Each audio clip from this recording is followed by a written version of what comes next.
नमस्कार साथियों। नमस्कार साथियों, आपका भाई Bharat Beniwal, national president all India medical students association United और संरक्षक सीएचओ फेडरेशन, साथ ही राष्ट्रीय रोजगार संघ के संरक्षक के रूप में भी मैं लगातार लड़ाई और संघर्ष आप लोगों के लिए करता हुआ आया हूं। और आप सभी को पता है कि लगातार आंदोलन इन 2 सप्ताह से 20 दिन से ऐसा कोई दिन नहीं गया, ऐसा कोई एक दिन छोड़ के भी हमने आंदोलन किया और हमने सिर्फ और सिर्फ हमारी फिक्स मांगों को लेकर आंदोलन किया। साथियों, ज्यादा कोई मांगे नहीं रहती हमारी।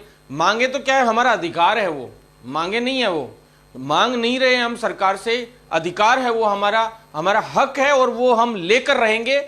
इसके लिए जो आंदोलन है उस आंदोलन को अब आगे बढ़ा रहे हैं। साथियों, जिस तरह से कि आप सभी को पता है, सबसे पहले तो मैं आपसे एक बात पूछना चाहता हूं कि सभी साथियों के पास बिल्कुल आवाज क्लियर आ रही है, लाइव है ये। आज फोन दूसरा फोन है, उसके माध्यम से हम जुड़े, क्योंकि जो रेगुलर जिस तरीके से हम लाइव आते हैं तो थोड़ी सा व्यवधान उसमें पैदा हुआ है और उसका रीजन भी मैं बता दूं। हो सकता है भाई प्रशासन भी हमारे साथ खेल खेल रहा हो। तो साथियों, कोई नहीं, मैं आज तक जितनी प्रॉब्लम्स आई आप लोगों को कभी बताई नहीं, कभी शेयर नहीं की, क्योंकि आपको पता है हम तो इसी तरह से लड़ते हैं। झूठी सहानुभूति बटोरने का और इस तरह का कार्यक्रम अपना नहीं रहता है, झूठी डेमोबाजी का भी अपना कार्यक्रम नहीं रहता है।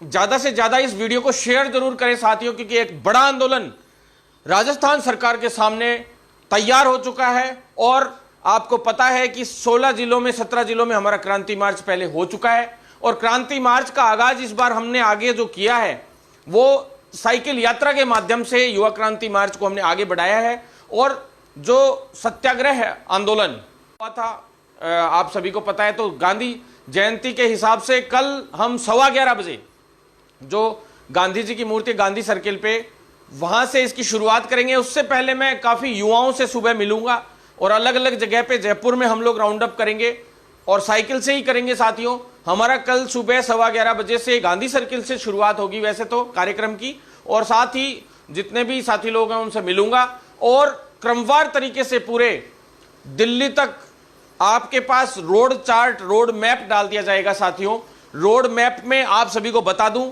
शुरू में हम लोग आमेर, फिर कुक्कस और कुक्कस से फिर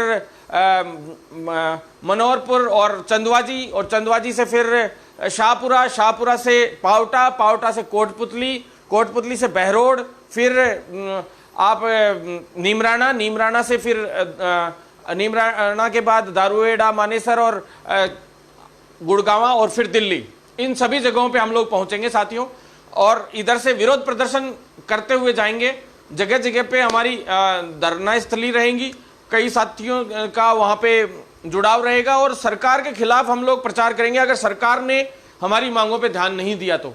और जो दिल्ली हम लोग क्यों जा रहे हैं उसका कारण मैं बताता हूं आपको, और दिल्ली ही क्यों जा रहे हैं उसका कारण सबसे मेन जानना जरूरी है। साथियों, सबसे पहले मैं आपको बता दूं, विज्ञप्तियां जारी होनी थी 30 सितंबर तक की। हमने अल्टीमेटम दिया था सरकार को और सरकार ने भी हमें आश्वासन दिया था कि 20 से 30 सितंबर के बीच में सारी विज्ञप्तियां जो है चिकित्सा विभाग की जारी हो जाएंगी, जिसमें हमारी 5 से 6 विज्ञप्तियां थी मुख्य रूप से। सारी विज्ञप्तियां तैयार है, सारा काम तैयार है। हमने रोस्टर चार्ट से लेके विज्ञप्ति का प्रारूप से लेके सब कुछ भिजवा दिया। एजेंसियों से एग्रीमेंट भी हो चुका है। ये थी पहले सीएचओ वैकेंसी थी, तो सीएचओ वैकेंसी के लिए मैं आपको पूरी अपडेट बताऊंगा नई सीएचओ के लिए, और जो lab technician, radiographer, medical officer और एएनएम सारी भर्तियां जो और अदर जो वैकेंसीज हैं सबके बारे में मैं आपको डिटेल से बताऊंगा किसमें क्या चल रहा है और क्या क्या अभी होना है। साथियों, साथ ही कुछ ऐसी विसंगतियां हैं जो हमारे चिकित्सा विभाग के अंदर बहुत बुरी तरह से अंदर घुसी हुई है और उसको पूरी तरह से खोखला करती हुई जा रही है और शोषण को बढ़ाती हुई जा रही है। उस शोषण के खिलाफ एक बड़ी मुहिम है साथियों। आप लोगों से निवेदन करना चाहता हूं कि साथ दीजिएगा साथियों। बहुत जबरदस्त लड़ाई अब हम शुरू करने जा रहे हैं और इस जबरदस्त लड़ाई के लिए आप लोगों को साथ देना पड़ेगा। और साथियों, मैं इन दिनों में ओबीसी आरक्षण वाले जो ओबीसी आरक्षण भर्तियों में जो है उसमें जो एक बड़ी धांधली सरकार ने की ओबीसी के युवाओं के साथ, उसके खिलाफ भी एक बड़े आंदोलन की ओर अग्रसर थे। और उसमें कल मुख्यमंत्री से मुलाकात करके जो जनप्रतिनिधि थे हमारे, उन सभी ने जाके वार्ता की और उसका समाधान भी निकाला साथ में वार्ता में। हालांकि मैं भी गया था हेमंत गेरा जी से और कुलदीप रांका जी से, तो मैं भी मिला था, लेकिन जो मैं युवाओं को लेके गया 22 गोदाम से हम शहीद स्मारक तक गए साथियों, रैली के रूप में। जो मेरे साथ युवा थे वो सारे वहां से रैली के रूप में गए और 1500 से 2000 युवाओं ने जो ये साथ दिया, 1000 से ऊपर युवा तो कम से कम थे ही, आप सभी को पता है, और लगातार वहां पे पहुंचे। फिर वहां पे एक पूरा सभी यूनाइट होके पूरे राजस्थान से जो युवा आए थे तो वहां पे रैली के रूप में पहुंचे और सारे युवाओं ने एकजुट होकर फिर उस लड़ाई को 15 से 20 हजार युवाओं ने वहां पे सोशल मीडिया के माध्यम से उन्होंने कहा कि इसका तुरंत प्रभाव से हम समाधान करेंगे जल्द से जल्द, ऐसा उन्होंने आश्वासन दिया। लेकिन शैडो पोस्ट क्रिएट करना प्लस स्कॉलरशिप का इशू एक और है जो सोल्व होना चाहिए भाई, जिनकी ये ओबीसी ही नहीं अदर कैटेगरीज में भी नुकसान हुआ है साथियों। आप इसको ओबीसी का आंदोलन मत लीजिएगा, क्योंकि सभी वर्गों के लिए मैं लड़ाई लड़ता हूं, आपको पता है, SC, ST, OBC, MBC, EWS, इनके लिए भी, सभी के लिए, और जनरल के लिए भी लड़ाई लड़ते हैं साथियों। आप सभी को पता है, वैकेंसी निकलवाते हैं, सभी के लिए निकलवाते हैं, समस्याओं का समाधान होता है, सभी के लिए होता है साथियों। आपको ध्यान होगा ये वही मैटर है जिसकी वजह से सारी भर्तियों में प्रॉब्लम्स आ गई साथियों। जो ये वही मैटर है जिसकी वजह से सीएचओ में भी एक बार दिक्कत आई थी, रेडियोग्राफर, लैब टेक्नीशियन में भी दिक्कत आई थी, और 2018 से 2022 तक की जितनी भी वैकेंसियां सब में दिक्कत आई। केवल अपनी इन 4-5 भर्तियों में जो मैंने कंप्लीट करवाई है उनमें दिक्कत नहीं आई। और याद होगा आपको, मैंने इसी मैटर में आज से करीब 1 साल पहले 10-12 महीने पहले एक बड़ा आंदोलन किया था जिसमें ये भर्तियां पूरी की पूरी कोर्ट में अटकने को हो गई थी, और उस ओबीसी वाले मैटर को सोल्व किया, एमबीसी वाले मैटर को सोल्व किया, और जो सर्टिफिकेट्स की जो समय सीमा का मामला था वो मैटर मैंने सोल्व किया मुख्य रूप से, और कहीं भी भर्तियों को नहीं अटकने दिया साथियों। और आज चिकित्सा विभाग के अलावा जितनी भर्तियां हैं सारी की सारी अटक गई, सारी की सारी अटक गई, सब कोर्ट में जाने को हो रही हैं। यह बहुत बड़ा दुर्भाग्य है। लेकिन आपका भाई भरत बेनीवाल, जिसने राजस्थान की एक भी भर्ती इन मैटर्स की वजह से नहीं अटकने दी, और सर्टिफिकेट ये ओबीसी का अकेले का आंदोलन नहीं है, ये सभी का आंदोलन है। सर्टिफिकेट एक बार ही बनना चाहिए, लेकिन जब वो नौकरी लग जाए या क्रीमिलेयर में आ जाए या किसी भी तरह से, तो उसका ऑनलाइन अपडेशन होना चाहिए। तो परमानेंट ये ओबीसी हो, चाहे एमबीसी हो, चाहे एससी एसटी हो, चाहे ईडब्ल्यूएस हो, सबका एक परमानेंट इलाज इसका होना चाहिए। ये सर्टिफिकेटों के लिए जो समय सीमाकार ये सिस्टम भी बाद में खत्म हो जाएगा, तो इसको ऑनलाइन किया जाए पूरी तरह से, और इसको रिन्यूअल भी ऑनलाइन ही होना चाहिए। और जो भी अगर कोई नौकरी लग जाता है उस दौरान बीच में या कुछ वो आ जाता है क्लियर में, तो ये सारा इशू था, तो ऑनलाइन वो अपडेट कर दे और उसको अपग्रेड करवा ले। तो साथियों इस तरह की जो है सुविधाएं सरकार को देनी चाहिए जिससे ये सॉल्यूशन ही हो जाए परमानेंट।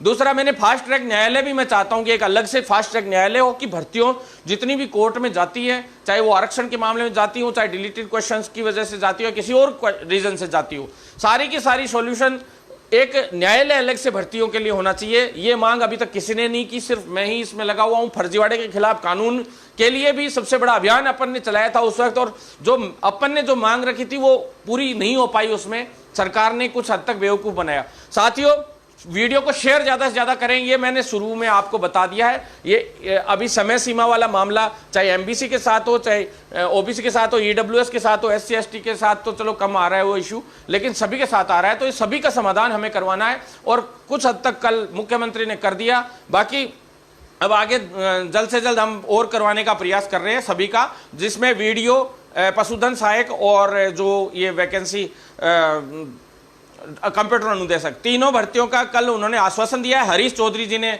गए थे, मंत्री जी, पूर्व मंत्री जी जो मुख्यमंत्री से मिले थे, और उसके बाद में कुलदीप रांका जी से और हेमंत गेरा जी से भी उन लोगों ने हमें मिलवाया था, जो प्रतिनिधिमंडल था, और उन्होंने आश्वासन दिया है कि 100% उनका सबका सोल्यूशन कर दिया जाएगा। और उस सोल्यूशन के पश्चात मैं भी साथियों आपसे कह सकता था कि आपका सोल्यूशन नहीं हो रहा, और मेरे साथ भी ओबीसी के कई साथी लोग आने के लिए तैयार थे, मैं आंदोलन में ले जा सकता था सभी को। लेकिन साथियों जो चीज हो रही है वो हो जाना ही अच्छी रहती है, और उसको करवाना अपना ध्येय है, उन भाइयों को यूज करना हमारा उद्देश्य नहीं है साथियों। अब मैं सबसे पहले आपको बता दूं, 1 नंबर चीज ये हो गई साथियों, अब जो मेनली जो ये तो हो गए विसंगतियां हैं, जो विसंगति जो है उनका निराकरण अभियान है। एक तरीके से ये विसंगतियों को दूर करने के लिए सभी विसंगति संशोधन अभियान, आपको मैंने इसमें देख लिया होगा आपने। इसमें चिकित्सा विभाग की सारी भर्तियां लिखित परीक्षा से होनी चाहिए, कंप्लीटली लिखित परीक्षा से होनी चाहिए। ये एक बड़ा अभियान है हमारा, ये भी इसमें चलेगा। साथ में साथियों आप लोग देख लीजिए आरक्षण प्रमाण पत्र वाले, और ये सारी चीजें आपके सामने रख दी है।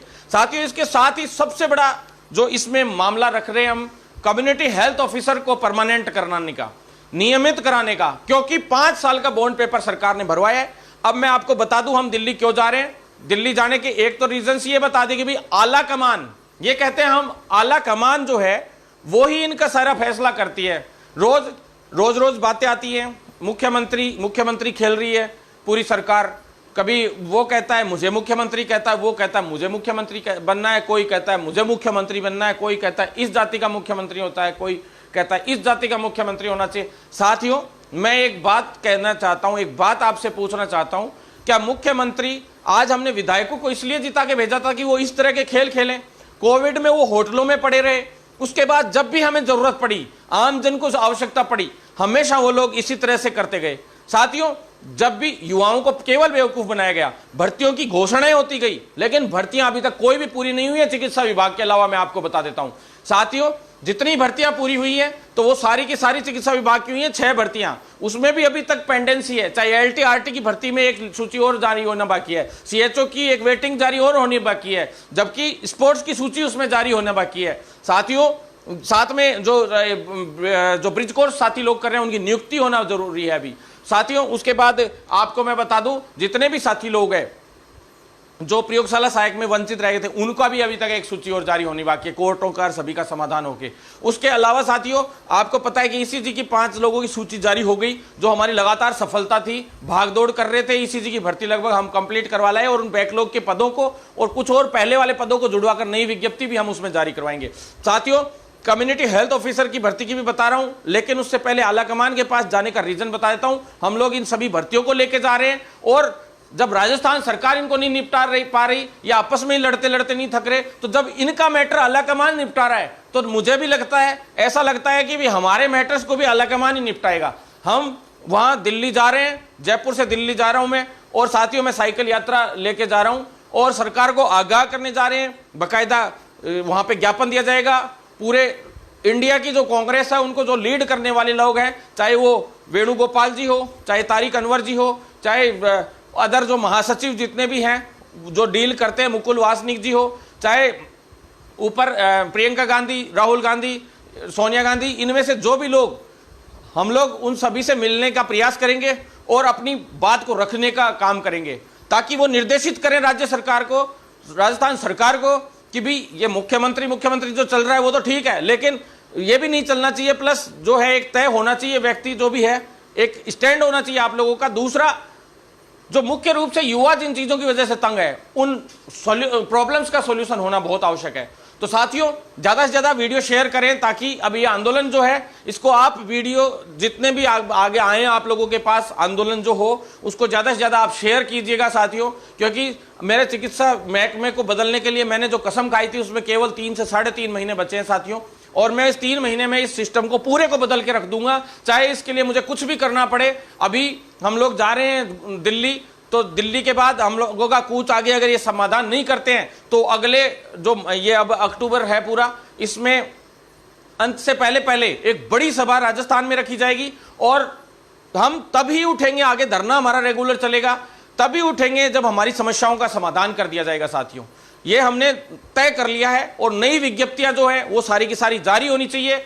सबसे मुख्य रूप से स्टार्टिंग में मैं बता दूं, कुछ चीजें तो मैंने बता दी, सीएचओ की जो विज्ञप्ति है वो जारी होनी चाहिए, लेकिन सबसे पहला जो हमारा ध्येय रहेगा, कम्युनिटी हेल्थ ऑफिसर्स जितने भी हैं, उन सभी कम्युनिटी हेल्थ ऑफिसर्स को नियमित किया जाए, क्योंकि 5 साल का बॉन्ड पेपर उन लोगों से भरवाया गया है, और हम कतई बर्दाश्त नहीं करेंगे कि 5-5 साल आप लोग, हमारे जितने भी कम्युनिटी हेल्थ ऑफिसर्स हैं, उनको जो है आप लगा के रखें, फिर एंड टाइम पे आप लोग कुछ भी कह दें कि भी हाँ चल अब नहीं रखेंगे, वो नहीं रखेंगे। तो ये तो खैर संभव ही नहीं है, राजस्थान सरकार में आज तक जो लगा है वो हटा नहीं है।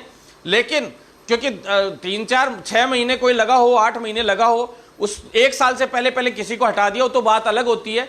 लेकिन ये पूरी केंद्र सरकार से भी आपने देखा होगा, मैं पिछले महीने लगातार दिल्ली 15 दिन पड़ा रहा था, उसका आपने देखा था, गाइडलाइन भी जारी हुई थी। गाइडलाइन के साथ साथ आप लोगों ने जो नियमितीकरण के लिए केंद्र सरकार से भी हमने लिखवा के और इनकी तरफ भिजवाया था, राज्य सरकारों को, सभी को, आपको सभी को पता है, निर्देशित करवाया था। और मैंने वीडियो में बता दिया था कि राज्य सरकारों को निर्देशित या नोटिस भेज दिया जाएगा, और हम लोग लगातार उसमें संघर्ष कर रहे थे। साथियों, सीएचओ के जितने भी साथी हैं उनके लिए, बाकी साथियों जितना इंसेंटिव है वो 6 महीने का एक साथ आ रहा है, आप चिंता ना करें। जितनी सैलरीज के इशू थे वो भी धीरे धीरे मैंने सॉल्यूशन करवा दिए। अब ट्रेनिंग फंड, जो प्राइवेट ट्रेनिंग फंड है, वो भी अब निपटने वाला है। साथियों, उसी की वजह से सबसे ज्यादा गुस्सा आ रहा था मेरे को, और मैं इतना ज्यादा गुस्से में उस बैटर की वजह से, इतनी मुश्किल से तो हमने ये जीत हासिल की कि सभी को प्राइवेट कॉलेज में युवाओं को फंड, खुद को ट्रेनिंग फंड मिलेगा। साथ में प्राइवेट कॉलेज वालों ने बहुत कोशिश की कि कैसे भी इस फंड को रोको, क्योंकि उनको मिल नहीं रहा था फंड में कुछ भी। तो ट्रेनिंग फंड जो है उन्होंने रोकने का पूरा प्रयास किया, लेकिन किसी भी हाल में उनका प्रयास सफल नहीं हो पाया। अब कुछ कॉलेजेस में तो ट्रेनिंग फंड आ गया, जितने भी अभ्यर्थी, चयनित अभ्यर्थी उनके पास, लेकिन अब धीरे धीरे पूरा फंड आने की जल्द से जल्द संभावनाएं हैं। बार बार ये अकाउंट नंबर जानबूझ के कॉलेजेस वाले गलत भेजते हैं, कुछ भी गड़बड़ करते हैं, फिर उनमें छोटी मोटी जीरो की मिस्टेक कर देते हैं, और 1-2 युवाओं की गलत होने की वजह से क्या है, सारे लोगों का वो रुक जाता है, फिर वापिस आता है बैंक से, फिर वापिस उसको क्लियर करके भेजते हैं, फिर उसमें कोई मिस्टेक निकाल, तो ये चीज गलत है। रजिस्ट्रार साहब से मैं क्लियर तरीके से कह के आ गया हूं, आखिरी चेतावनी मैंने दे दी है कि अब ट्रेनिंग फंड के मामले में मैं दोबारा नहीं आऊंगा। अब की बार आऊंगा तो राजस्थान स्वास्थ्य विज्ञान विश्वविद्यालय के अंदर भूचाल आएगा। ये मैंने चैलेंज की तरह से कह दिया, इनको साफ पूरा चैलेंज करके कह दिया। साथियों, अब की बार अगर ट्रेनिंग फंड में अब लेट हुई, ये 4 दिन की छुट्टियां जरूर आ गई साथियों, ट्रेनिंग फंड हो सकता है भाई, इससे पहले तो आने की संभावना मुझे नहीं लग रही, लेकिन 1-2 दिन में आने शुरू हो जाएगा। लेकिन साथियों, इंसेंटिव भी जल्दी आ रहा है, धीरे धीरे सारी प्रॉब्लम सॉल्यूशन हो रही है। अब साथियों, यूनियन का काम होगा, नियमितीकरण का काम होगा। 9 तारीख को हम बड़ी बैठक करने की सोच रहे हैं यूनियन के मामले में, और मैं ये चाहता हूं कि सभी जिलों में कम से कम जो लेटर पैड है रजिस्ट्रेशन नंबर के साथ, वो तो सभी जिलों में भेज ही दिए जाएं। साथ में जो साथी लोग हैं, जो डेलीगेट्स हैं पूरे राजस्थान के, हर एक जिले के, हर एक ब्लॉक स्तर के, उन सभी डेलीगेट्स के उन पे नाम, लेटर पैड पे एक साइड में नाम सभी के, और वो उसके हिसाब से अब चालू करेंगे काम, क्योंकि जरूरत पड़ती है, लेटर पैड्स की भी जरूरत पड़ती है। आप यूनियन, मैं मानता हूं यूनियन की भी जरूरत रहती है, लेकिन हमें इस तरह की यूनियन नहीं बनानी कि 150 यूनियन चल रही है। यहाँ एसएमएस से डील होती है पूरे राजस्थान की, नर्सिंग कर्मचारी संघ हो, चाहे फार्मेसी कर्मचारी संघ हो, चाहे कितने भी हो, खूब बने हुए हैं साथियों, कोई गिनती नहीं है, काम कुछ करते नहीं है। 90% का सिर्फ रसीद काटने का काम है, पैसे और चंदे उगाने का काम है। वो काम हमें नहीं करना साथियों, हमें जो करना है बिल्कुल प्रोफेशनली करना है, एंड वी आर प्रोफेशनलिस्ट, आपको पता है। और हम उस काम को भी उसी तरीके से करेंगे, पूरे पैशन के साथ भी करेंगे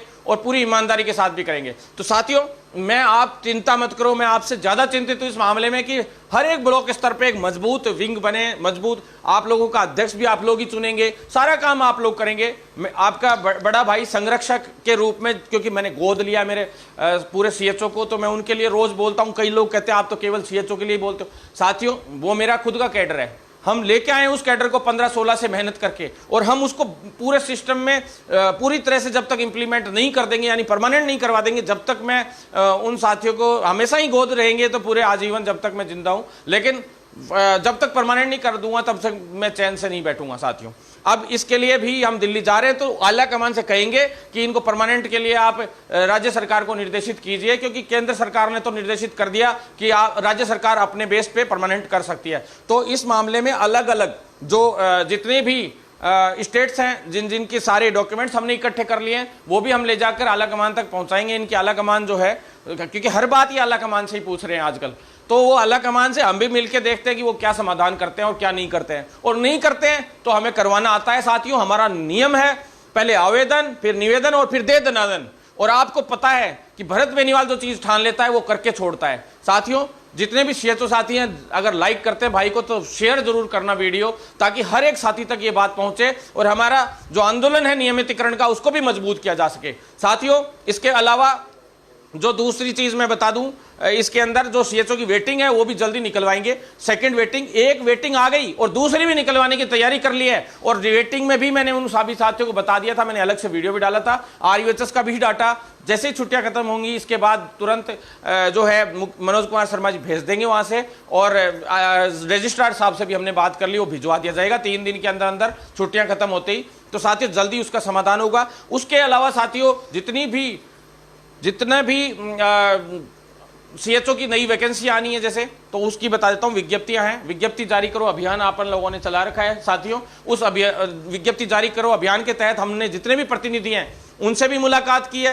सभी से हम पत्र लिखवा रहे हैं, जितने भी विधायक हैं। आप सभी को पता है विधायक यानी नेता जगाओ अभियान भी हमने चला रखा है, चाहे वो किसी भी पार्टी का प्रदेशाध्यक्ष हो, चाहे मंत्री हो, चाहे विधायक हो, सभी को हम लोग जा के ज्ञापन दे रहे हैं और उनसे पत्र लिखवा रहे हैं कि भाई एक तो सीएचओ को नियमित करो, एक ये विज्ञप्तियां जारी करो, साथ में ये ओबीसी वाले आरक्षण के मामले में भी हम लोग दे रहे हैं। तो जो समस्याएं हैं, नई विज्ञप्तियां जारी करानी हो, चाहे उन कई और भर्तियां प्रक्रियाधीन, उनको भी पूरा करवाने का काम हो, सभी को काम पूरा करवाने के हिसाब से हम लोग लगातार लगे हुए हैं। तो साथियों सीएचओ की नई विज्ञप्ति जारी करने का 30 सितंबर तक का आश्वासन था अपने पास, लेकिन साथियों इन सरकारों की गलत नीतियों की वजह से ही हम इस आंदोलन को शुरू वापस कर रहे हैं। बहुत मजबूती से आगे बढ़ाएंगे। अब विज्ञप्ति जारी करो अभियान के तहत विधायकों को तो जगाने का काम रहेगा, मंत्रियों को 200 के 200 विधायक को हम ज्ञापन देंगे। और जो भी साथी और कोई मदद करना चाहता है तो वो जाके अपने विधायक को जो हमने जो लेटर पैड है वो हम भेज देंगे उनको, और सभी अपने अपने विधायकों को विज्ञप्ति जारी कराने के लिए जो है लेटर दे। इसके बाद हम लोग कलेक्ट्रेटों का घेराव करेंगे और साथ ही जो दिल्ली जा रहे हैं तो दिल्ली से वहां से भी निर्देशित करवाएंगे सरकार को। सरकार हमें वार्ता पे बुलाती है तो हम भी मोस्ट वेलकम है, सरकार हमें बुलाए और बात करे, ज्यादा अच्छा रहेगा। नहीं तो ये बहुत खतरनाक और घातक साबित होने वाला है अभी जो हम करने वाले हैं थोड़े दिन में, क्योंकि इसके बाद हम आला कमान से मिलेंगे, फिर लगातार धरने पे भी बैठेंगे, फिर सभा भी करेंगे जयपुर में, और फिर भी समाधान नहीं होता है तो गुजरात और हिमाचल दोनों जगह पे हमारे जितने भी जिलाध्यक्ष हैं उनकी बैठक बुलाई जा रही है और हम बड़े स्तर पे इस आंदोलन को करेंगे। ऐसा कोई डिस्ट्रिक्ट नहीं होगा गुजरात का और हिमाचल का जहां पे हम नहीं जाएंगे और प्रचार नहीं करेंगे। ऐसी कोई जगह नहीं बचेगी, ये मान लीजिएगा कि कांग्रेस का पूरी तरह सुपड़ा साफ कर देंगे, क्योंकि आप लोग तो मुख्यमंत्री लड़ने में ही बिजी हो, तो आप लोगों को तो समय ही कहां है। और जैसे ही मुख्यमंत्री चेंज होने की संभावना होगी, मंत्री चेंज हो जाएंगे, मंत्री चेंज होंगे, फिर से अधिकारी चेंज होंगे। कम से कम 5 से 6 हेल्थ सेक्रेटरी देख लिए मैंने मेडिकल विभाग में अभी तक। और सबसे बड़ा, सबसे मेन जो पूरे डिपार्टमेंट को डील करने वाला व्यक्ति होता है, हेल्थ सेक्रेटरी होता है, एसीएस होता है साथियों, वो बार बार चेंज होगा। आप उसके बावजूद हमने भर्तियां पूरी करवा ली है, बहुत बड़ी जीत है हमारी साथियों। लेकिन उसके बाद वो हुए, चलो ठीक है, उसके बाद नीचे अतिरिक्त निदेशक भी चेंज हुए, जैसे मुकुल शर्मा जी हटे तो फिर सुरेश नवल जी आ गए, डीएस 3 के भी ज्यादातर अधिकारी चेंज हो गए। उसके बाद नीचे जैसे एनएचएम के एमडी साहब भी अब तक 5 या 6 एमडी चेंज हो चुके, बार बार कभी कोई आ जाता है, कभी कोई। पीडी तो 6-7 ही चेंज हो गए। तो ये बहुत बड़ा दुर्भाग्य है साथियों। उसके बावजूद हम लोग सीएचओ को पूरी करवा लाए, अदर वैकेंसी एलटी आरटी और जितनी भी वैकेंसीज हैं मेडिकल विभाग की सारी पूरी करवा लाए। एमओ की भर्ती पहले वाली पूरी करवा लाए साथियों। अब 840 भर्तियां एमओ की जल्द से जल्द आनी थी, लेकिन डॉक्टर नीरज जो है, जिनके पास समय नहीं है, उनके पास पहले से कई प्रोजेक्ट्स हैं। डॉक्टर भंडारी जी से हमने रिक्वेस्ट की है कि आप अगर कन्वीनर चेंज कर दे तो कोई दिक्कत नहीं, क्योंकि डॉक्टर नीरज के पास पहले से जो कन्वीनर है, जो इस भर्ती के लिए एमओ के लिए कन्वीनर बनाया जिनको, उनके पास समय ही नहीं है, तो आप दूसरे किसी कन्वीनर को लीजिए। और दिक्कत ये आ रही है कि पहले वाले जो कन्वीनर है वो कई 2-4-3 भर्तियों में रह गए लगातार कन्वीनर, तो लगातार एक व्यक्ति को इतनी भर्तियों में कन्वीनर नहीं बनाया जा सकता। इसलिए वो कन्वीनर बनते ही और बुकलेट का वो जो भी है जमा होते ही फटाफट जल्द से जल्द विज्ञप्ति जारी होने की पूरी संभावना थी। आज से 1 महीने पहले विज्ञप्ति जारी होने वाली थी, लेकिन सिर्फ मीटिंग्स में आके और छोटे मोटे साइन और फॉर्मेलिटीज करनी है, वो भी नहीं कर पा रहे हैं। तो ये बहुत बड़ा दुर्भाग्य है। जल्द से जल्द एमओ की विज्ञप्ति जारी हो, इसके लिए मीटिंग भी हुई है परसों, लेकिन मैं चाहता हूं कि इस वीक में हर हाल में विज्ञप्ति जारी हो, नहीं तो सरकार को बहुत बुरे हालात का सामना करना पड़ेगा साथियों। इसके बाद अलावा लैब टेक्नीशियन और रेडियोग्राफर हो, चाहे एमओ हो, चाहे सीएचओ हो, तो ये 4-5 भर्तियों में, एएनएम भर्ती हो, सभी में हम लोग पद भी बढ़वाएंगे। सभी भर्तियों को लिखित परीक्षा से भी कराने का चल रहा है, ताकि कोई फर्जी व्यक्ति इनमें नहीं घुस सके। और मैं आपको अब भी कह रहा हूं, जिस दिन मेरिट पे हो गई, मैं 100% कह रहा हूं, आप लिखवा लेना। आपके पास गिनती नहीं मिलेगी रजिस्ट्रेशन करवाने वालों की यहाँ पे राजस्थान में साथियों। वहां की पैरामेडिकल काउंसिल्स में वो फर्जीवाड़े से रजिस्ट्रेशन करा लेते हैं, फिर मजबूरन यहाँ की पैरामेडिकल काउंसिल को उन रजिस्ट्रेशन को, अगर वो उस पैरामेडिकल काउंसिल में रजिस्ट्रेशन है, चाहे एमपी में या यूपी में, और वो चाहे फर्जी है, तो इस काउंसिल की मजबूरी है कि वो इस काउंसिल में अगर वो अप्लाई करता है वो अभ्यर्थी, तो उसको मजबूरन इनको रजिस्ट्रेशन देना पड़ेगा। वहां से एनओसी मंगवाते हैं, बस ओनली वहां से ये वेरीफाई करवाते हैं कि भी एमपी में ये बच्चा रजिस्टर्ड है या नहीं है, तो वो फिर मजबूरन इनको एलिजिबल करना पड़ता है। तो साथियों ये बड़ा दुर्भाग्य है, ये आप नहीं समझ पाओगे इस गणित को, हम समझते हैं क्योंकि हमने पिछली भर्ती देखी है। और इस रजिस्ट्रेशन की प्रोसेस की वजह से फिर फर्जीवाड़ा रुका हुआ है, नहीं तो दूसरे राजस्थान की दूसरी भर्तियां हैं उनमें तो बहुत बुरी स्थिति है। बाहरी राज्यों का जो कोटा भी निर्धारित नहीं है उनमें, तो इसकी वजह से बाहरी राज्यों से एक के बाद एक लोग ऐसे लोग आते हैं और फर्जीवाड़ा करके चले जाते हैं। साथियों मैं आपसे एक इतना कहना चाहता हूं कि आप लोग साथ बनाए रखेंगे, 100% फर्जीवाड़ा रोकने में हम कामयाब रहेंगे। नहीं तो ये भर्ती अगर मेरिट आधार पे हुई तो 2 साल 3 साल ऐसे ही अटकी पड़ी रहेगी और जहां से तुम्हारे वंचित रह गए आरयूएचएस और आरपीएमसी के जो बिल्कुल वैलिड छात्र जो 2 साल का डिप्लोमा 6-6 साल में करके निकले थे बेचारे, आज उनके साथ जो विश्वासघात हुआ, जो रियल में संघर्ष कर रहे थे इस भर्ती के लिए, वो आज तक भी वंचित हैं। उनके लिए भी मैं प्रोसेस करवा दी है, ईसीजी की लगभग निकली गई है नियुक्ति का वो आदेश, और उनका भी लगभग कई लोगों ने अफवाह उड़ा दी कि उनको भर्ती बाइंड अप कर रहे हैं। साथियों कोई भर्ती बाइंड अप नहीं हो सकती जब तक आपका समाधान नहीं होगा। 4 तरह की लिस्टें यहां से जानिए तैयार होकर, वो चली जाने की बिल्कुल आखिरी उम्मीद पे हैं। साथियों अपन को सब्र बरतना होगा, धैर्य का फल मीठा होता है, आपको ध्यान है। तो साथियों आप लोगों की जल्दी सूची भी जारी होंगी और अधीनस्थ बोर्ड में भी हमारी बात हो रखी है। आपके जो अपात्र व्यक्ति है उनकी भी लिस्ट जाएगी अभ्यर्थियों की, साथ में जो कोर्ट केसेस से जो समाधान हो सकते हैं उनका भी, प्लस जो फर्जी बाहर हुए थे उनकी जगह भी कितने पद होते हैं टोटल मिला के, वो सारी क्लियर स्थिति हो जाएगी। साथियों आप बिल्कुल चिंता ना करें। साथियों हर तरीके से संघर्षरत हूं मैं आप लोगों के लिए, आपको चिंता करने की बिल्कुल जरूरत नहीं है। सभी तरह से मैंने तो आपके लिए बैकलॉग की भी पहले फाइल चलवाई थी और उसके बाद 2-2 बार फाइलें चली है साथियों। और जो पद वृद्धि हुई थी, कई लोगों को यह लगता है कि अगली भर्ती में पद वृद्धि जो जुड़वा रहे हैं ये 369 और ये जो 83 वाले पद रेडियोग्राफर और लैब टेक्नीशियन में, कई लोग कह रहे हैं फलाना वृद्धि करा दी, ये करा दी। अरे भैया फाइल तो हम चलवा के लाए हैं, हमें पॉसिबल नहीं हो पाई, अगले साथियों को मिल गई। दोनों में से लाभ हमारे अभ्यर्थियों को लाभ मिलना चाहिए इस चीज का, आरयूएचएस और आरपीएमसी के अभ्यर्थियों को, तो वो मैं पूरा प्रयास करता हूं साथियों हर जगह पे, और वो हमें मिलता भी है।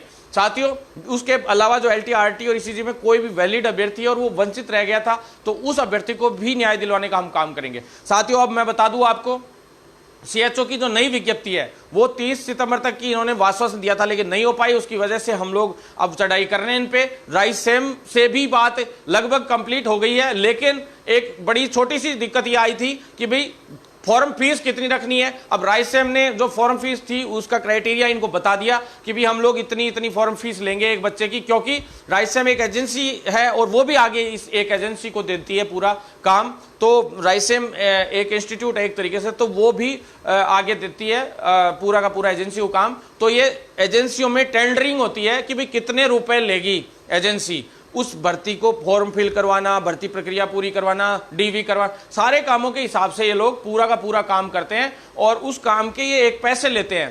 तो पर बच्चे से पर अभ्यर्थी से कितना फीस लेनी है वो एक डिसाइड होना बाकी था। अधीनस्थ बोर्ड से एग्रीमेंट हो गया था, बकायदा एक पैसे तय हो गए थे, लेकिन अधीनस्थ बोर्ड ने मार्च अप्रैल तक परीक्षा कराने के लिए साफ मना कर दिया था कि हम मार्च अप्रैल तक भी परीक्षा नहीं करवा पाएंगे क्योंकि हमारे पास बहुत बड़ा लोड है, ऐसा अधीनस्थ बोर्ड ने उस वक्त कहा था और उसकी वजह से सारी समस्या आई थी। लेकिन सबसे बड़ी बात है कि ये मैं अधीनस्थ बोर्ड का एक तरीके से एक बहाना मानता हूं, क्योंकि अधीनस्थ बोर्ड चिकित्सा विभाग की भर्तियों को कराना ही नहीं चाहता है, सच्चाई है। क्योंकि रेडियोग्राफर लैब टेक्नीशियन तो करा ही सकते थे, लेकिन पहले आरटी और एलटी की भर्ती में जिस तरह से जो ये युवा साथी अभी कई कुछ एक लोग कहते हैं लिखित से मेरिट से, आपको बता देता हूं साथियों, अगर लिखित से होती ना तो आज से 3 महीने पहले ये भर्ती अगर तरीके से होने देते आप लोग तो 100% हो जाती। और वही सीएचओ में अब दिक्कत आ रही है क्योंकि वो चेयरमैन साहब कहते हैं चिकित्सा विभाग से हमारा पता नहीं पटरी नहीं बैठती, असमंजस रहता है पूरा सिस्टम। तो क्योंकि वो परेशान हो चुके, बार बार हर भर्ती में वो लोग परेशान करने के अलावा कोई काम इनको करते नहीं है अपने स्वास्थ्य विभाग वाले, तो ये बड़ा दुर्भाग्य है। तो साथियों सीएचओ की विज्ञप्ति इसलिए ये भी उन्होंने रोकने के नाटक किए थोड़े से, और अब तक शायद फॉर्म भी भरवा चुके होते, सारे काम हो चुके होते, लेकिन सिर्फ यही कि मार्च अप्रैल का के से लगभग 12 तारीख को, पिछली 12 तारीख को हर एक बिंदु पे चर्चा हो गई।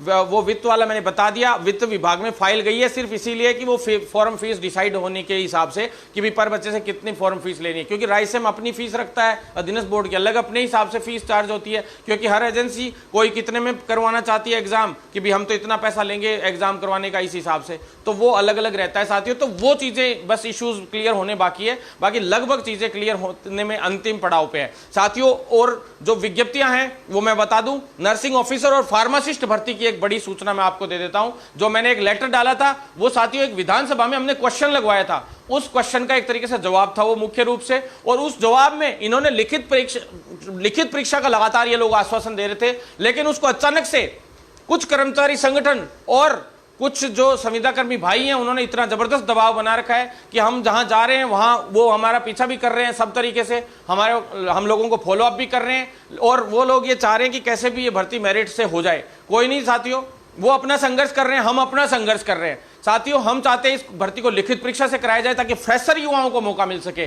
जितने भी बेरोजगार साथी हैं, मैं आपसे एक बात पूछना चाहता हूं साथियों, कब साथ दोगे आप भरत बेनीवाल का? 2013 भर्ती हुई, 2018 भर्ती हुई, दोनों भर्तियां मेरिट से हुई। कारण एक रहा कि अपन 2010-11 में जब हम फाइनल ईयर में हुआ करते थे, तब हमने उसको 11 में जब 10-11 के टाइम पे हम लोगों ने आंदोलन करके थर्ड ईयर में कि भी लिखित परीक्षा सारी भर्तियां होनी चाहिए, और हमने करवा ली। लेकिन 2013 में सारे संविदाकर्मी भाई थे, राजस्थान के 15 से 16 हजार संविदाकर्मी थे जिन्होंने आंदोलन किया, और उन्होंने आंदोलन किया, लेकिन उन्होंने आंदोलन किया अपने आप को परमानेंट करवाने के लिए, जबकि हमने आंदोलन किया नई भर्तियां निकालने के लिए। हम भर्तियां निकलवा के लाए, 15,773 करवाई उस भर्तियों को, क्योंकि संविदाकर्मी भाइयों के लिए 7,459 पद निकाले गए थे, क्योंकि एनएचएम में 7,500 के करीब संविदाकर्मी थे को परमानेंट करने की बात थी।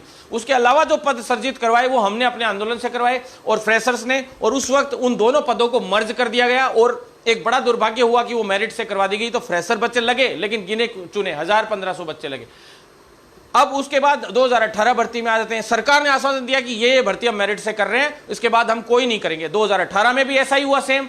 4500 पद जो पहले वाली 2013 की भर्ती थी उसमें से लेस किया गया कि भाई फ्रेशर बच्चों का नंबर नहीं आ रहा, तो फ्रेशर बच्चों के लिए 4500 नई भर्तियों पे हम लोग कैसे भी करते लिखित परीक्षा से करवाएंगे और इस भर्ती में नए बच्चों को भी मौका देंगे। लेकिन उस 4500 में भी 2000 पदों की एक और फाइल चलवाई आंदोलन करके, और वो उसमें 2000 पदों को अलग से संविदा कर्मियों को परमानेंट करने के लिए चलाई, और फर्जी तरीके से हो चाहे कई तरीके से, कई लोग पीपीपी मोड पे बोनस अंक ले आए, कोई 108 वाले भी लेके आए, वो तो चलो वैलिड है, लेकिन लेके आए सारे भाई लोग, सभी को मौका मिला उसमें, और ऐसे करते करते संविदाकर्मी भाइयों की संख्या हो गई पिछली भर्ती में भी 7 से 8 हजार, और दुर्भाग्य रहा कि उसमें भी फ्रेशर युवाओं का नंबर नहीं आ सका। लेकिन सरकार ने, कांग्रेस सरकार ने 2018 में ये कहा था, पायलट साहब ने और गहलोत साहब ने, दोनों ने ये कहा था कि भी ये आप लोग ठीक है अभी आंदोलन से नहीं मान रहे हैं, हम लोग, हमारी सरकार आएगी, हम तुम्हें वादा करते हैं कि 100% इस भर्तियों को आगे लिखित परीक्षा से करवाएंगे। लेकिन अब फिर से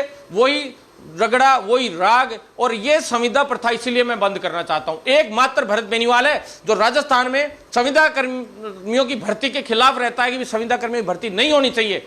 7-7 हजार में आप लोगों का शोषण करते हैं 5-5 साल तक, और फिर रगड़ते हैं, और फिर परमानेंट करने के लिए 2 साल के फिर प्रोबेशन पीरियड, और इतना लंबा प्रोसेस हो जाता है जब तक बच्चे हो जाते हैं बड़े बड़े। लेकिन हमें मजबूर किया जाता है हमारे प्रोफेशन में 7-7 हजार की नौकरियों के लिए, और फिर उन लोगों के साथ इतना बड़ा शोषण किया जाता है। इस शोषण को बंद करने के लिए संविदा पे भर्तियां जो भी आते हैं उनका विरोध करना होगा। जो लोग इनको ज्वाइन कर लेते हैं, ये बड़ा दुर्भाग्य है साथियों। मेरे सभी साथी थे, सीएचए साथी थे, उनके साथ कितना बुरा हुआ, बेचारे 3 महीने मैंने उनको कहा था आप लोग ज्वाइन मत कीजिए साथियों, ये लोग बहुत गलत करने वाले हैं आप लोगों के साथ। लेकिन मेरे भाइयों ने, कईयों ने, मेरे साथ परिचित लोगों ने 30-30, 40-40 हजार की नौकरियां छोड़ के प्राइवेट हॉस्पिटल से और सीएचए ज्वाइन किया, जबकि मैंने उनको साफ मना किया था कि साथियों मत करो मत करो। क्यों? मैं कोई सीएचए भाइयों के भी खिलाफ नहीं हूं, मैं सभी सीएचए भाइयों के साथ हूं। मैं तो चाहता हूं कि 1.5 लाख अगर नर्सेज है पूरे राजस्थान में, तो 1.5 लाख के 1.5 लाख को नौकरी मिलनी चाहिए सरकारी। कौन चाहता है कि उनके भाइयों को नौकरी नहीं मिले? सभी भाइयों को नौकरी मिले, लेकिन उस तरह से सरकारें भी तो तरीके से काम करें ना। लेकिन सरकारें भी तो शोषण करती है ना आप लोगों का, आप उसी चीज को नहीं समझ पाते हो। अब 1-2 साथी लोग विरोध कर देते हैं, कह देते हैं कि भाई साहब तो इसका विरोध कर रहे हैं उसका। अरे भैया, मैं उस चीज का विरोध नहीं कर रहा हूं, मैं उस चीज का ग्राउंड तैयार कर रहा हूं कि भाई कैसे भी आगे चल के किसी के साथ ऐसा शोषण नहीं हो, उसको रोकने का प्रयास होता है। सीएचए वाले साथियों के लिए अभी भी मैं बता रहा हूं आपको, 9,000 की या 8,000 की जो आपको बेवकूफ बनाने की बातें की जा रही है, 1% किसी के लिए, मैं आज आपको शर्त लगा के कह रहा हूं, किसी चीज पे भी मेरे से पूछा था लोगों ने कि ऐसी बात हुई है क्या, कोई फाइल नहीं चली है, किसी प्रकार की कोई मूवमेंट नहीं है पूरे चिकित्सा विभाग में सीएचए से रिलेटेड, सिर्फ गोलियां दी जा रही है, बेवकूफ बनाया जा रहा है। साथियों, मैं आपके खिलाफ नहीं हूं, मैं चाहता हूं कि आप लोगों के साथ भी न्याय होना चाहिए। मैंने शुरू में आप लोगों के लिए जो मेडिकल फोर्स के हिसाब से जो चलाना चाह रहे थे ये लोग, आपको पता है इमरजेंसी फोर्स के हिसाब से एक स्पेशल फाइल चलाना चाह रहे थे लोग, और उस फोर्स के तहत जो फाइल चली थी, आप कुछ लोगों ने मेरे खिलाफ नेगेटिव बातें बोली, आज वही लोग ये कह रहे हैं कि भाई साहब वो फाइल चलवा दीजिए अगर हो जाए तो। साथियों मैं बताऊं आपको, बोनस अंक और वो फाइल चल जाती ना, कर जाते उस चीज में और एंट्री कर जाते। फिर जैसे होमगार्ड आंदोलन हुआ था हमारा, उसमें हमने परमानेंट उसके आगे वो टाइम पीरियड बढ़ाने के लिए, जैसे उनको सिर्फ 2 से 3 महीने का टाइम पीरियड दिया जाता है, आप सभी को पता होगा भाई, 1 साल में से सिर्फ 2-3 महीने ही उनकी ड्यूटियां रहती है और फिर उसको आगे बढ़ाने का काम करने के लिए आंदोलन किया हमने। और जलकन सिंह राठौड़ जी मेरे साथ आंदोलनकारी थे, हम मुख्य रूप से उन्होंने लीड किया था होमगार्ड को, और मैंने उनका काफी साथ दिया था उस वक्त, और उनकी 10,000 से तनख्वाह भी 21,000 करवाई गई आंदोलन के बाद, और उनका सिस्टम सुधरा। तो साथियों इस तरह से सुधरते सारे सिस्टम, एक बार घुसा जाता है कैसे भी किसी भी क्षेत्र में, फिर उसके बाद अटैक किया जाता है। तो साथियों अब मैं आपको बता दूं कि जो बाकी की मुख्य रूप से अपनी बात तो चल रही थी लिखित परीक्षा ली, लेकिन साथियों मैं तो ये चाहता हूं कि आप लोग भी, आप लोगों को ना बोनस अंक अभी तक मिला ना कुछ और, मैं तो अपने सीएचए वाले साथियों को भी कहना चाहूंगा कि आप लोग नई भर्ती के लिए और लिखित परीक्षा के लिए जागरूक हो जाओ, बहुत फायदे में रहोगे। सभी साथी लोग इस लड़ाई को आगे बढ़ाएं मजबूती से, और किसी भी तरह से साथ दें, नहीं तो बहुत बुरा होने वाला है इसी तरह से चलता रहा तो। इसलिए लिखित परीक्षा जरूरी है साथियों, नए युवाओं को भी मौका मिलना चाहिए। कितने साल हो गए उनको परेशान होते हुए, हर हाल में हमें इस बात को के लिए लड़ना है और आगे बढ़ना है साथियों। इसके बाद मैं आपको बता दूं जो नई भर्तियां हैं उसमें चाहे मेडिकल ऑफिसर की मैंने बता दी, लैब टेक्नीशियन, रेडियोग्राफर की बता दी, ईसीजी की भी फाइल अब नई चलवा रहे हैं। बैकलॉग का हमने 5 सीटें थी जो क्लियर करवा के भर्ती बाइंड अप करवा दी है अब लगभग, और अब जो बची है उनको जुड़वा के और नए पदों पे नई ईसीजी की भर्तियां निकलवाने का हम काम करेंगे। मैं झूठी फूफा नहीं करता हूं, आप लोग बेवकूफ बने, कुछ 1-2 साथी के केस भी लग गए 10-20 एक महीने पहले, और मुझे बहुत दुख हुआ। मैं उनको भी, जो भी साथियों के केस लगे मेरे मेडिकल विभाग में, मैं उनसे निवेदन करना चाहता हूं कि आप लोग राजनीति से दूर रहिए। आप लोगों में से किसी को भी केस निपटाने की बात हो तो मैंने बात की है अधिकारियों से, आप लोग आ सकते हैं और जल्दी से जल्दी आपका भी केस निपटाया जाएगा। जिनके केस मुकदमे लग गए थे गलती से, वो कहीं किसी और आंदोलन में चले गए थे और उन्होंने मुझे बताया कि भी ऐसे ऐसे हमारे साथ हुआ।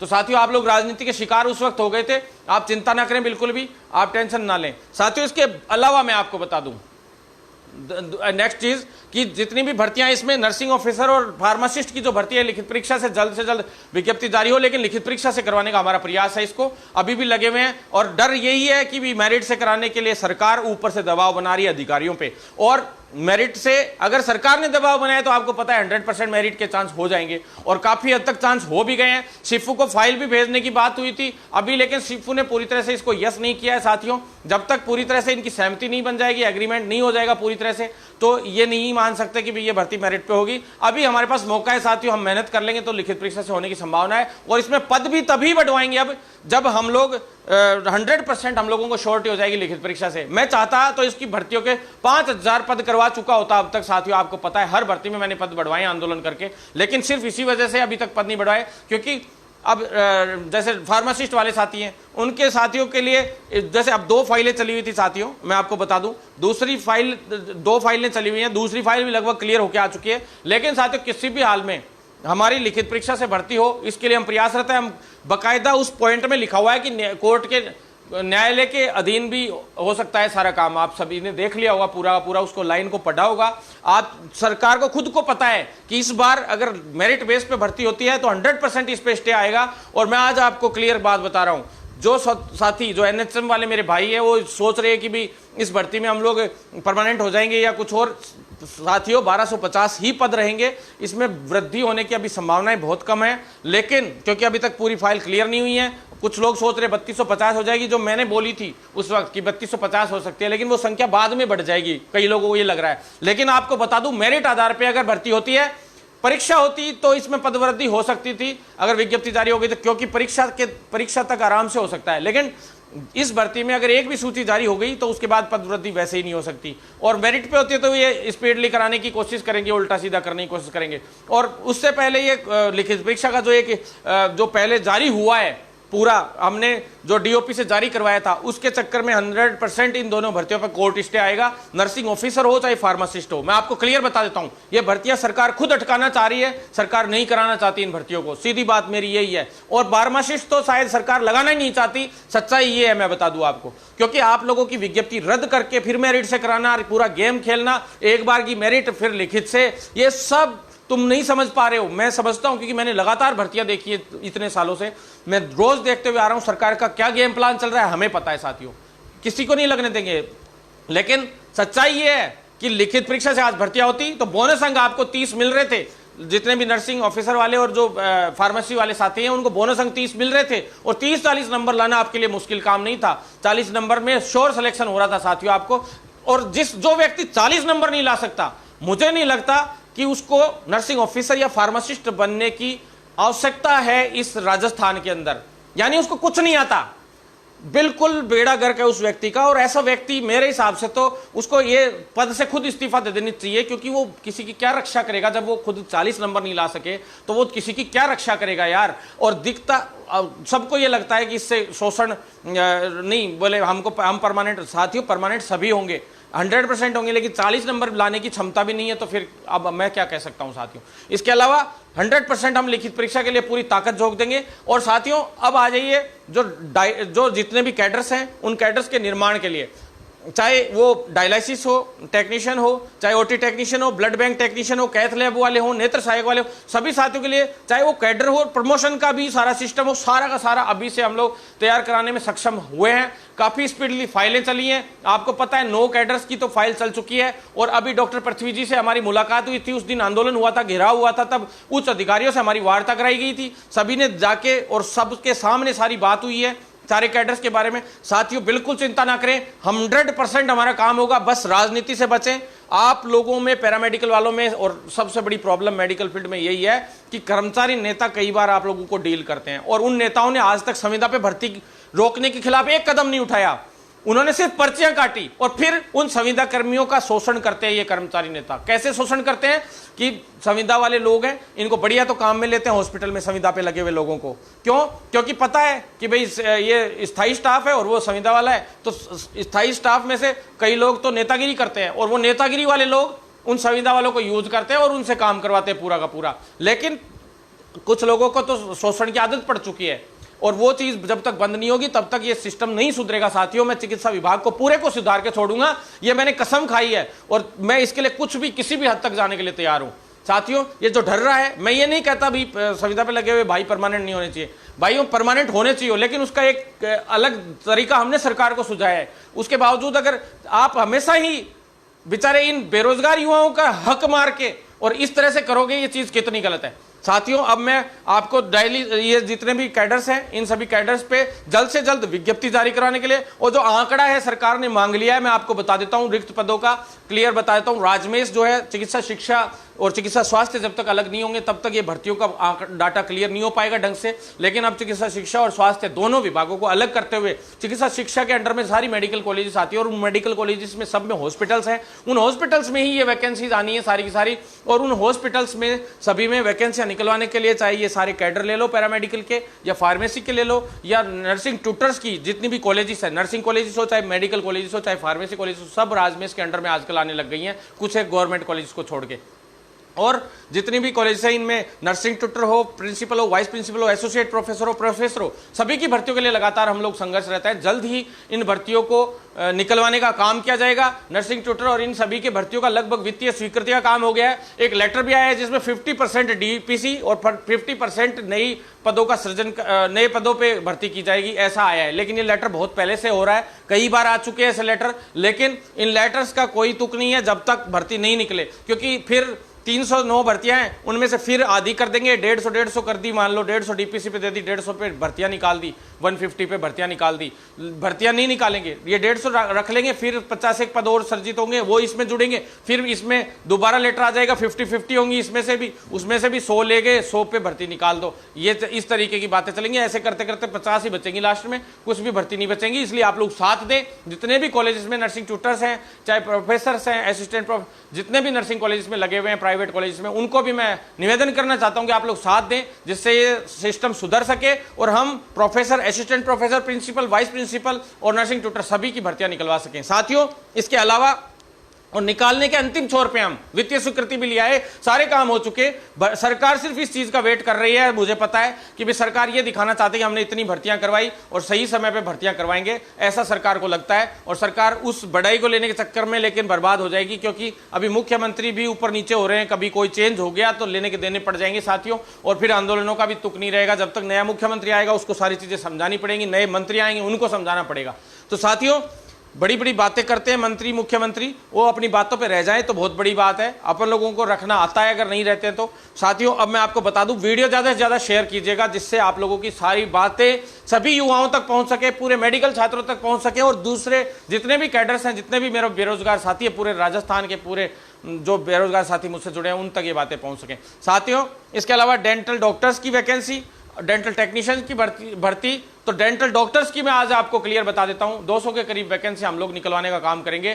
फाइल को वित्तीय स्वीकृति मिल गई है, लगभग 200 के करीब को तो वित्तीय स्वीकृति मिल गई है। हम तो ज्यादा निकलवाना चाह रहे थे, लेकिन 200 की लगभग पद ऐसे हैं, 208-9 पद ऐसे हैं जिन पे वित्तीय स्वीकृति का पूरा फाइनल हो गया लगभग सारा मिला के। तो साथियों, जल्दी डेंटल डॉक्टर्स की वैकेंसी निकलवाने का प्रयास कर रहे हैं। और आरयूएचएस जो है उसके अंदर भी कुछ पद खाली पड़े हैं, जैसे चाहे डेंटल डॉक्टर्स के हो, चाहे एमओ के हो, चाहे पर्सनली वो आरयूएचएस ऑटोनोमस बॉडी है, तो उसकी पर्सनली जो हॉस्पिटल है उसके अंदर 101 के करीब नर्सिंग स्टाफ की भी नई भर्तियां आने की पूरी संभावना हो गई है। और उसमें नर्सिंग ट्यूटर हो, चाहे प्रोफेसर हो, प्रिंसिपल, वाइस प्रिंसिपल, सभी पोस्टों पर एक नई भर्ती आने की तैयारी हो गई है। हम लोगों ने मेहनत की है काफी, उस फाइल को लेकर रोज भागे, खूब घूमे हैं कि भी उस फाइल को लेकर कि भी जल्द से जल्द समाधान हो उसका।